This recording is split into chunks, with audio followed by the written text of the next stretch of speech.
Assalamualaikum. Iman to na pag-notice tano sa part 2. Sorry ko lang una diyak ng kapansin na nagpapanotice kasi di tanos kano kagagayan kanggi sa isa video. So as usual, naglista na naman ako para sa notice yung lahat. Di ako basta-basta paka-notice kasi pag nag-notice ako na binibigyan ko yan ng effort.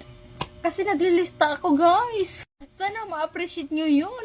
Gira pag-notice tano na timbalin tano kan tano di ka pag-effortan. Lagi daya, nilista ka no? Imagine nyo, naglilista ako ng mga pangalan nyo para lang mabangkit ko kayo.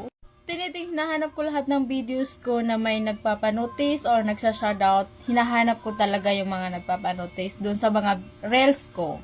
Tapos mapasada kang skano shoutout na pag-edit na kang man sa video, tapos nagunak naman sa ngaran nyo. Tapos hindi nyo ka-appreciate. Grabe kayo guys. Naman, so di akong kapansin, di mag-notice, agong mag-shoutout, wag na kayo magalit sa akin, uy, wag na kayo magtampo, mag-comment ka lang ng mag-comment, kay screenshot akong skabo, tapos nakilista akong skabo, yun lang, wag na kayo magtampo, uy.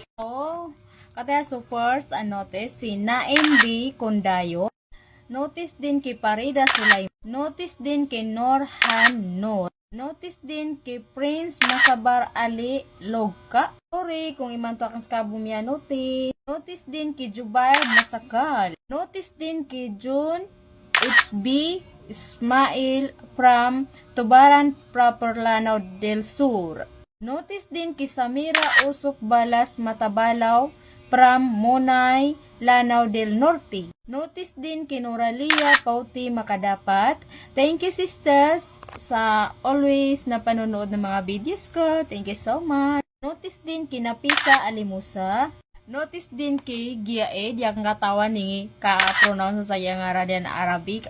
Yakan balsan kami ko nasala kami balsak na ngaran niya na wala kaya notice noon. So, ito siya.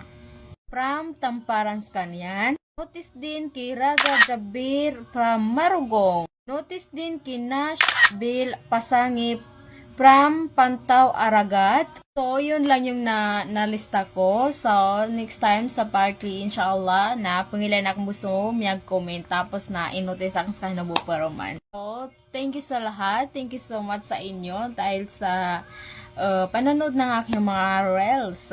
Salamat Turkano boss. So, yun lang. Bye! See you in next video.